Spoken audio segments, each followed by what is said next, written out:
Save drive save life কর্মসূচিকে সামনে রেখে শুক্রবার রক্তদান শিবিরের আয়োজন করা হলো গাজল থানার সভাকক্ষে।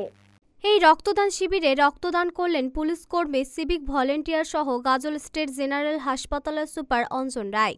উপস্থিত ছিলেন গাজল থানার আইসি আশিস কুণ্ডু, এসআই তালিমুল হক, এসআই রঞ্জিত মজুমদার, গাজল স্টেট জেনারেল হাসপাতালের সুপার ডক্টর রঞ্জন রায়, আইএনটিটিইউসির ব্লক সভাপতি অরবিন্দ ঘোষ, জেলা পরিষদের সদস্য সাগরিকা সরকার সহ অন্যান্যরা। বিশেষ সহযোগিতায় ছিলেন সারফরাজ আহমেদ। কর্মসূচি নেওয়া হয়েছে, যেটা হচ্ছে আমাদের রক্তদান করা। এই রক্তদান উপলক্ষে উপস্থিত আমাদের বিময় সাহেব এবং আমাদের রাজকুমার সাহেব, এনারা আমাদের এই রক্তদান কর্মসূচিতে পার্টিসিপেট করে আমাদের রক্তদান কর্মসূচিকে সাফল্যমণ্ডিত করেছেন। আমরা আগামী দিনে আরও এই ধরনের কর্মসূচি নেওয়ার চেষ্টা করব, যেটায় সাধারণ মানুষের উপকার হয়, সাধারণ মানুষ যেন রক্ত পায়। রক্তের আমরা জানি, রক্ত কেউ না দান করলে অন্য কেউ রক্ত পাবে না।